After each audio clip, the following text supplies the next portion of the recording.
요즘에 저를 좀 사칭하는 불법 리딩방이나 텔레그램 또 단톡방들이 굉장히 좀 많아지고 있는데 각별히 여러분들이 좀 주의를 했으면 좋겠어서 이렇게 좀 영상을 찍게 됐고요. 실제 피해 사례들도 좀 있는 것 같아요. 저는 이런 리딩이라든가 이런 걸 전혀 하고 있지 않거든요. 저를 사칭한 어떤 문자가 온다거나 그런 걸 받으셨을 때는 그냥 무시를 하시거나 꼭 신고를 꼭 해주시면 좀 좋을 것 같습니다. 네, 안녕하세요. 염승환 이사입니다. 제가 촬영하고 있는 시간은 24년 2월 8일이고요. 여러분들이 영상 올라가는 시간은 아마 2월 14일 수요일로 예상을 하고 있습니다. 그래서 지금 시장이 또 어떻게 흘러가고 있는지 제가 잘 모르겠지만 어쨌든 여러분들 잘 좀 대응하셨으면 좋겠고, 자, 함께 배우기 이제 특별판 계속 하고 있는데 오늘 해드릴 내용은 반드시 다가올 미래라고는 보고 있는데 탄소 포집과 좀 관련된 내용을 한번 설명을 해드리도록 할게요.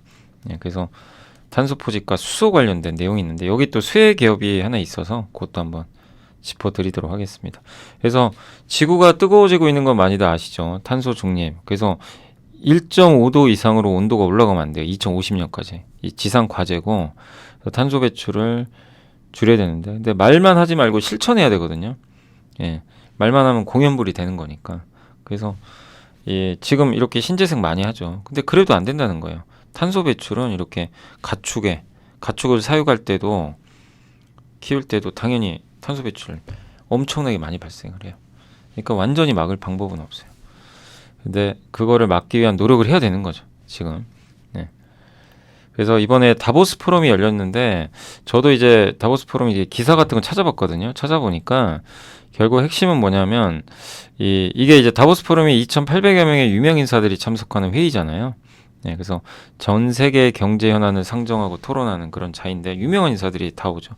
여기에 챗 GPT에 오픈 AI의 샘 올트만도 참석을 했던 걸로 알려져 있고, 근데 거기서 이제 했던 거 중에 아마 설문조사를 했던 것 같은데 10년간 장기적으로 리스크 요인이 뭐냐, 가장 1순위로 꼽은 게 기상이변이래요. 기후변화, 기상이변. 요게 제일 중요한, 여러 가지 이슈들이 있어요. 근데 이 중에 첫 번째는 기상이변. 우리 전 지구가 공멸할 수도 있잖아요, 인류가. 만약에 온도가 너무 뜨거워지면. 그러니까 요게 제일 중요하다는 거예요, 장기적으로. 10년간. 그러니까 기후에 대해서 신경 써요. 기후 대책은 뭐죠? 탄소 배출 줄이라는 얘기죠. 그게 핵심입니다. 이번 다보스 포럼에도 그런 게 나와 있었다는 거죠. 그래서 안토니오 구테우스 유엔 사무총장도 이런 얘기를 했대요. 전 세계가 기후위기에 맞서 함께 행동할 힘이 없는 것 같다. 기후붕괴는 시작됐고 각국은 탄소 배출량을 오히려 늘리고 있다. 그러니까 말만 하고 있다는 얘기예요. 화석연료 폐지해야 된다. 재생에너지로 전환해야 된다. 너무 늦으면 안 된다. 지구온도는 1.5도가 아닌 3도 상승을 향해요. 3도면 진짜 끔찍합니다. 아마 북극이 다 녹아버릴 수도 있어요. 어마어마하게 무서운 재앙이 오는 거예요, 진짜. 그걸 경고한 건데, 그러니까 행동을 하자는 거고. 근데 이제 트럼프는 또 지금 이제 많은 분들이 걱정하는 게, 이제 알겠는데 트럼프 전 대통령 당선되면 이거 어떡하냐, 신재생이나 이런 쪽 기후 변화 이거 어떻게 할 거냐, 친환경주들. 근데 이거 이제 신안에서 나왔던 되게 흥미로운 자료를 제가 가져와 봤는데, 미국 풍력발전 설치를 여기 보세요. 트럼프 때 증가했고요. 여기 바이든 때 오히려 감소해요. 금리에 따라 다른 거지 오히려 우리가 생각하는 거랑 정반대죠. 너무나 좀 이상하죠. 아니, 친환경에 관심 없는 트럼프 때 오히려 풍력이 훨씬 많이 증가했고, 아니 바이든은 친환경자 녹색 옷을 입은 분인데 오히려 급감하고 있어요. 이게 뭔 난리냐 이거죠. 그러니까 뭐냐면 이 보고서의 논조는 트럼프가 와도 바람은 분다 이거예요. 풍력 설치 늘어날 거다, 이 얘기를 하고 있는 거죠, 사실 어떻게 보면. 그래서 이게 IRA 법안의 핵심은 미국 안에서 생산을 하라는 거고, CS 윈드, 베스타스 G, 미국 대규모 투자, 일자리 증가, 이걸 얘기하는 거예요. 근데 저거를 그냥 갑자기 트럼프 대통령이 됐다고 해서 이제부터 이제 안 합니다. 저희는 IRA 없애요. 저 친환경 관심 없고요. 전기차 나가시고 다 상관없어요. 이제 이건 아니라는 거죠. 그 얘기를 이제 데이터를 보고 하는 거고, 트럼프 집권 때도 오히려 이런 풍력이나 태양광에 세액 공제 해준 거죠. 그래서 풍력 설치량이 늘어난 겁니다. 그러니까 우리가 생각하는 그 머릿속의 그림과 실제 데이터는 너무나 다르다는 겁니다. 근데 누가 대통령이 되든 간에 전 친환경으로는 가야 된다고 생각하거든요. 그래서 사실 공포의 트럼프예요. 친환경 꺼져 뭐 이러고 중국 60% 고일 관세 매기겠다 뭐 무서운 말만 지금 내뱉고 있어요. 미국엔 관심 없다. 미국이 최고다. 비용 줄여라. 예. 막 이런다 보니까 이제 공포의 트럼프로 불리는데 그런다고 친환경을 꺼지라고 할 수 없잖아요. 제가 그냥 좀 재밌게 표현을 한 건데 친환경을 안 할 수는 없어요. 자, 그래서 이제 오늘 해드린 거는 이 기업을 보면서 설명해 드리려고 그래요. 유니드라는 회사가 있어요. 유니드. 그래서 LDAC라고 하는데 그거 왜 관련되어 있는지 한번 제가 설명을 해 드릴게요. LDAC가 이 워런 버핏이거든요. 한번 그려달라고 했는데 비슷한가요? 예. 근데 워런 버핏이 옥시덴탈 페트롤리움을 1억 달러 투자했다고 합니다. 예. 옥시덴탈 추가로 또 계속 투자하고 있어요. 근데 옥시덴탈의 자회사 중에 1.5라는 회사가 있어요. 이 회사가 이 50만 톤의 직접 탄소 포집을 증설하는데 뭐냐면 공기 중에 있는 탄소 있죠. 우리 공기 중에 이산화탄소 있잖아요. 걔를 그냥 잡아요. 잡아서 기계 안으로 집어넣어요. 그래서 거기서 그 이산화탄소를 빼요. 다른 데로 빼버려요. 뭐 땅에 묻든가. 그리고 깨끗한 공기, 그러니까 이산화탄소가 없는 공기로 바꿔서 배출합니다. 요거라는 회사예요. 그걸 DAC라 그래요. 직접 탄소 포집. 그래서 공기를 여기다 잡아다가 이 반응로에 놓고 그 다음에 여기서 이제 이 뭐죠? 가성칼륨과 반응을 시켜가지고 이산화탄소만 빼버리는 겁니다. 네. 그런 과정을 하고 있는 거예요. 그래서 그걸 좀 설명드릴게요. 그래서 DAC는 다이렉트 에어 캡처 그 용어고 공기 중에 있는 이산화탄소를 직접 포집하는 거고요. L과 S가 있어요. L은 리퀴드, S는 솔리드입니다. 그래서 이게 뭐냐면 이제 습식 흡착 직접 공기 포집인데 L은 뭐냐면 가성칼륨이라는 액체 흡압제를 이용해요. 그래서 이산화탄소를 포집을 하는 거고 공기가 시스템을 이게 아까 공기를 안으로 집어넣죠. 그때 이 이산화탄소가 저 용매 있죠. 저 액체랑 만나가지고 이제 거기에 붙여집니다. 예. 그 다음에 열을 가하면요 CO2가 딱 분리가 된대요. 그런 역할을 한다고 합니다. SDAC는 여기는 고체 흡수자를 이용해 아민이라는 거. 그 약간 둘의 차이인데 LDAC가 지금 더 많이 좀 대중화 될 걸로는 보고 있는 거는 같더라고요. 근데 그건 지켜봐야 되겠고 다만 이제 LDAC는 좀 고온에 천연가스를 써야 되는 좀 단점은 있대요. 그렇지만 대용량 시스템이 구축이 가능하니까 그래서 이쪽으로 가고 있는 게 바로 이제 이 옥시덴탈 1.5가 그걸 이제 하고 있는 거죠. 이 사업을. 그래서 미국의 DAC 설치 예정 용량 중 90%가 1.5 거래요. 증설을 하고 있다고 합니다. 그래서 이게 제가 직접 홈페이지 들어가 봤거든요. 1.5가 도대체 뭔가 궁금해가지고 한번 들어가 봤어요. 근데 요런 이제 영상이 있더라고요. 영상 제가 다 캡처한 거예요. 그래서 요런 시스템으로 간대요. 요게 실제 공장입니다. 그래서 에어 컨트랙터가 공기 접촉 장치고요. 팔렛은 소형 알갱이 형태의 압축 물질이고 중간에 그 다음에 칼시노는 소속노에 가열하는 거예요. 열을 해가지고 CO2 분리하는 거고 그 다음에 슬리커 요거는 여기에 수산화칼륨을 그러니까 가성칼륨이라고 하는데 물과 반응시켜서 다시 슬러리로 만드는 장치라고 합니다. 그래서 보시면 1.5는 이제 설명해드리면 옥시덴탈 페트롤리움의 자회사고요. LDAC의 원천 기술을 보호하고 있는 그 카본 엔지니어링을 인수하면서 이 사업을 시작한 거죠. 그래서 25년 중반부터 첫 번째 드디어 시설이 가동에 들어간다고 합니다. 이제 1년밖에 안 남았죠. 그래서 2025년, 30년 이렇게 순차적으로 확대한다고 하고요. 미국 내에 설치하는 계획이 연평균 7.3에서 7.700만 톤 CO2. 그걸 가정을 하면 가성칼륨 수요는 22년 대비해서 엄청 폭발하는 건 아닌데 어쨌든 5.1, 7.3 정도 신규 수요 발생하는 것 같고요. 다만 이거는 또 어떻게 계산하느냐에 따라 좀 다르더라고요. 굉장히 더 커질 수도 있다는 얘기들도 있으니까. 근데 어쨌든 플러스 되는 거죠. 그만큼 가성칼륨이 중요해요. 예. 그래서 이제 유니드한테 좀 호재라는 얘기예요. 유니드는 가성칼륨 세계 1위 업체예요. 예. 그러니까 워런 버핏이 투자한 이거랑 이제 연관이 되겠죠. 근데 내년부터 본격적으로 이제 운영을 하면 가성칼륨이 들어가겠죠. 어느 정도. 네, 그 내용입니다. 그래서 이 공정은 공기를 이렇게 잡아다가 여기다 집어넣어요. 요게 이제 반응로 같은 거죠. 예, 공기 접촉기인데 공기를 잡아서 여기다 집어넣습니다. 요게 KOH가 가성칼륨이고 여기 물이 있어요. 얘 섞어요. 예, 그래서 여기 반응로에 집어넣어요. 그럼 여기에 그 칼슘 있죠. 칼슘과 그 공기가 들어왔잖아요. 공기에 그 이산화탄소 있죠. 얘가 붙어요. 얘 붙게 됩니다. 저 칼륨 그 가성칼륨 때문에 일단 붙어 있어요. 근데 저걸 그러니까 공기 중에서 우리는 CO2를 빼야 되는 거잖아요. 그럼 공기를 집어넣어서 이 가성칼륨 있죠. 얘랑 서로 만나게 해요. 그러면 얘가 탄소를 잡아버려요. 이렇게 CO2를 잡고 있습니다. 근데 여기다가 밑에 보면 여기 불을 확 지릅니다. 보일러처럼 가열을 해요. 가열을 하면 이 CO2는 여기서 분리돼 가지고 얘가 옆으로 빠져요. 나머지 이제 그 가성칼륨 있죠. 수산화탄 칼륨 요것만 남아요. 그럼 얘를 다시 일로 보낸대요. 슬리커로. 예. 여기로 보내서 다시 슬러리 형태로 만들어서 또 보냅니다. 일로. 얘를 다시 일로 보내요. 그래서 여기서 또 만나요. 계속 무한순환하는 거죠. CO2는 자꾸 배출하고. 요런 구조라고 합니다. 그러니까 요런 공정 개념도만 아시면 돼요. 그럼 CO2를 그러면 어떻게 사용하냐? 땅에 묻거나 시멘트로도 활용 가능하고 플라스틱, 저탄소 연료로 생산도 가능하다고 합니다. 예. 그래서 이 가성칼륨 시장이 좀 커질 수 있다는 걸 먼저 좀 말씀드린 거고 또 한 가지가 그린 수소 아시죠? 그린 수소. 그린 수소 뭐예요? 수소를 만드는 방법 여러 개 있어요. 회색 수소, 블루 수소, 핑크.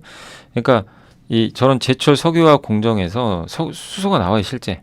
깨끗하진 않죠. 탄소 배출이 나오면서 만들어지니까. 그럼 블루 수소는 저 그레이 수소가 생산될 때 옆에서 탄소만 포집하는 거예요. 탄소 배출을 없게 하려고. 약간 이제 요거랑 비슷한 개념이죠. 잡아서 그러면 이제 수소 나가고 탄소는 어디 땅에 묻든 거 하는 거죠. 핑크 수소는 원자력을 이용해서 만드는 수소래요. 그러니까 물을 전기 분해하면 이 물 있죠. H2O. 얘를 딱 전기를 가해서 분해하면요. 수소가 딱 분리돼서 나가요.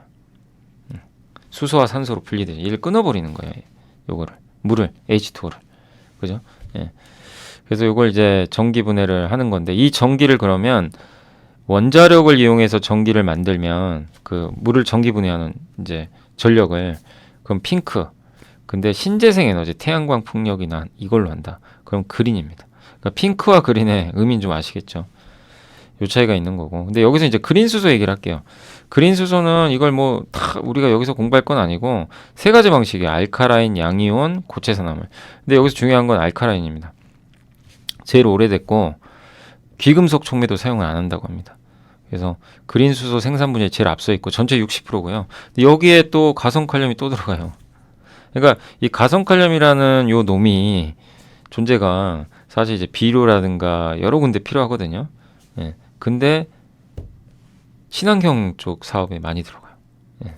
그게 이제 좀 달라진 거죠. 그래서 일단 2030년까지 최종 투자 결정 완료된 설비 용량이 12기가와트래요. 이 그린 수소. 현재 2기가와트입니다. 그럼 앞으로 6배가 늘어나겠죠. 이 설비가. 그래서 향후 7년간 연평균 최소 1.4에서 많으면 15.2 연평균 1.8배에서 적어도 많으면 20배까지 늘어나는 거죠. 그래서 이걸 이제 주도하고 있는 회사가 타이센 크롭이라고 하는데 네옴시티의 2026년 목표로 2기가와트 규모의 알카라인 수전해 설비를 건설을 할 예정이라고 합니다. 그럼 여기에 알카라인 수전해가 제가 말씀드린 가성칼륨 필요하다. 수요가 늘어나는 중국도 수전해 설비를 1.1에서 2년 만에 5기가와트. 그러니까 이 수소도 어차피 와야 돼요. 제가 월요일날 방송 보신 분들 이번 주 월요일날 그 CII 조선 얘기하면서 암모니아 얘기했죠. 다 일맥상통해요. 어떻게 보면. 예. 그 핵심 뭐죠? 암모니아의 수소 운반을 위한 거예요. 예. 수소 시대가 이제 얼마 안 남았는데 가야 되는 방향이죠. 근데 그런 걸 하기 위해선 수소를 또 어떻게 만드느냐도 중요한데 그때 이제 앞으로 가장 각광받을 거는 이런 그린 수소. 알카라인 방식으로 갈 가능성이 높다. 그래서 알카라인은 뭐냐면 요게 이제 요런 구조래요. 물을 그냥 전기를 가해서 그냥 분리하는 거예요. 그래서 H2O를 분해하면 여기는 수소, 이쪽은 산소 이렇게 각각 분리되죠. 분리돼서 얘네를 하나씩 끄집어내는 겁니다. 이게 분리막이죠. 이거 어떻게 보면. 예. 이게 서로 그 이렇게 분리가 돼야 되는 거고. 근데 아무튼 전해질 여기가 이제 전해질이라고 전해질이 요거잖아요. 예, 물 같은 건데 두 개의 전극에 그 직류 전류를 딱 가해주면 물분해 반응이 일어나서 음극에서는 수소, 양극에서는 산소가 나온다고 합니다. 그리고 분리막은 이제 서로 섞이면 안 되니까 약간 배터리 비슷하죠. 어떻게 보면. 예. 근데 이 전해 이 알카라인 수전해 방식의 수소를 만들기 위한 방식의 전해액은 바로 수산화칼륨, 저 가성칼륨이다 라고 보시면 될 것 같아요. 예. 그래서 장점은 대규모 생산이 가능하고 안정적인데 단점은 전극 재료가 좀 부식될 수도 있고 뭐 고순도의 물이 좀 필요하다 이런 내용입니다. 그래서 이게 이제 에너지 경제연구원 자료니까 참고하시면 되고 실제 이게 30kW급 수소 스택이라고 합니다. 예. 이렇게 실제로 그림이 되어 있고 그래서 앞으로 이제 그린 수소는 여러 방식으로 되겠지만 시장 커질 거고요. 특히 알카라인이 2026년 기준으로 가장 커질 것 같아요. 이렇게 지금이 여기 2020년 기준이고 26년 기준입니다. 수전의 장치 시장도 이렇게 전망치가 계속 올라가고 있고 예. 그래서 이제 거기 관련된 가성칼륨 그래서 이제 유니드 얘기를 하는 건데 유니드는 저 가성칼륨 만드는 거예요. 그러니까 아까 LDAC에 필요한 가성칼륨 그린 수소에 필요한 가성칼륨 수산화칼륨 요거 대표 1위 전 세계 1등이고요. 아시아 가성칼륨은 1위입니다. 예, 글로벌 시장도 1위인데 글로벌은 33%. 절대적으로 아시아에서 절대 강자고 그리고 탄산칼륨도 있어요. 예. 그래서 지역별로는 화학 쪽에 많이 들어가고 이런 이제 농약이나 비료 이런 데 이제 들어가는 거죠. 그래서 아까 말씀드린 요거 있죠. 예. 그 뭔가 좀 비슷하지 않으세요? 근데 이건 뭐냐면 이건 수소 만드는 건 아니고 요게 그 가성칼륨 만드는 방법이에요. 염화칼륨을 전기를 쏘면요 가성칼륨이 된대.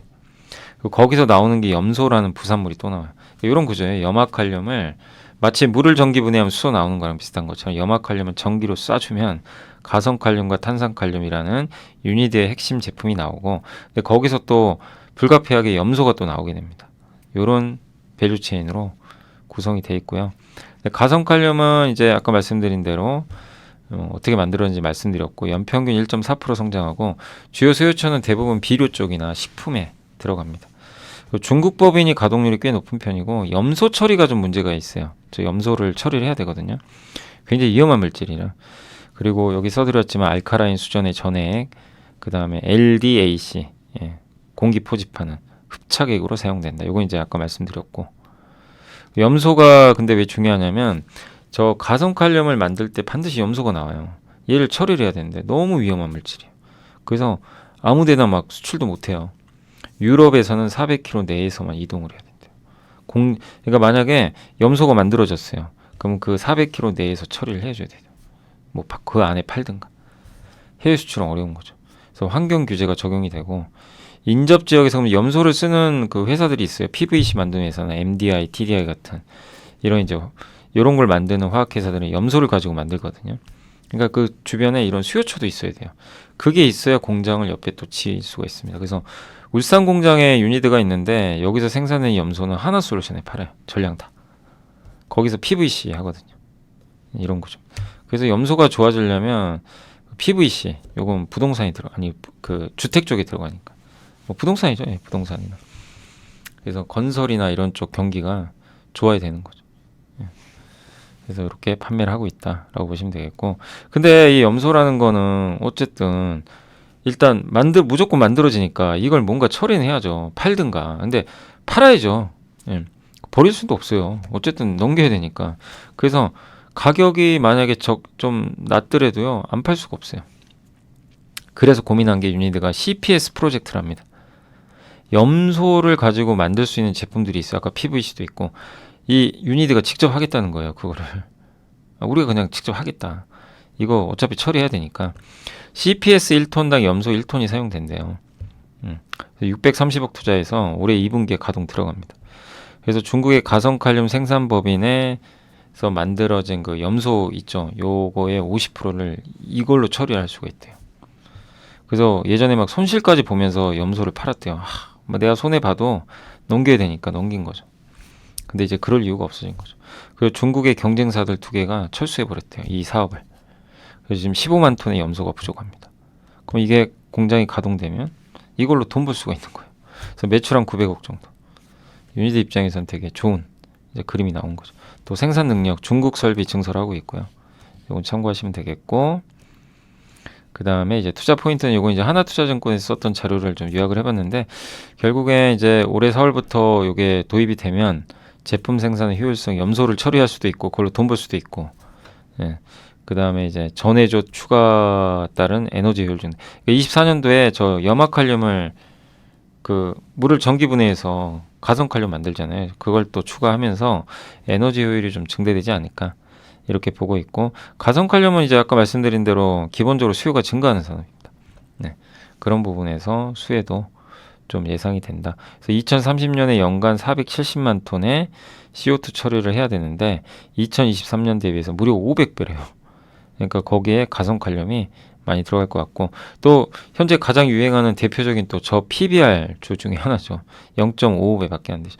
2022년도에 되게 좋았어요. 그때 이제 전쟁 나고 나서 갑자기 막 비료가 가성칼륨 막 수출도 안 되고 벨라루스 쪽이었던 것 같아요. 근데 어쨌든 막 그러면서 전쟁 리스크로 유니드는 오히려 막 그것 때문에 실적도 좋아지고, 예, 공급 부족으로 그런 이제 기억이 나는데, 어떤 그런 좀 포인트가 있다는 거 참고하시고, 요거 이제 순금융자산이고 순현금이고요. 밸류는 굉장히 낮아. PBR 밴드. 잉여 현금 흐름이 드디어 플러스로 돌아섰습니다. 저게 있어야 배당을 줘요.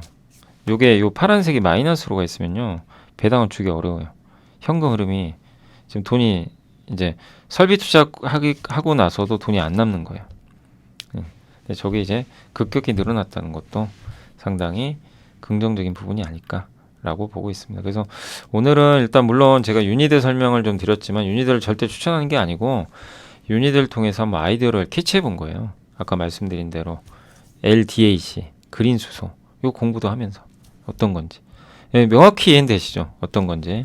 그래서 반드시 다가올 미래 중에 하나의 산업이 아닐까, 예, 이렇게 일단 생각은 좀 하고 있습니다. 다만 이제 본업인 가성칼륨 자체는 비료 의존도가 높기 때문에 지금 당장 고성장은 아니고요. 다만 이제 하반기에 라니냐가 온다면 비료값이 오를 수 있거든요. 그런 면에서도 일정 뭐 수혜는 가정하지 않을까 이렇게 생각은 하고 있습니다. 자, 오늘 이제 유니드 중심으로 한번 친환경, 반드시 뭐 트럼프 제가 본의 아니게 좀 욕까지 하게 됐는데, 예, 트럼프 얘기까지 전달해 드리면서 마무리하도록 하겠고요. 예, 짧지만 이 영상이 여러분들 또 투자에 많은 도움이 되셨으면 좋겠습니다. 자, 수요일 방송 여기서 마무리하겠고요. 저는 또 내일, 예, 다른 주제로 또 찾아오도록 하겠습니다. 감사합니다.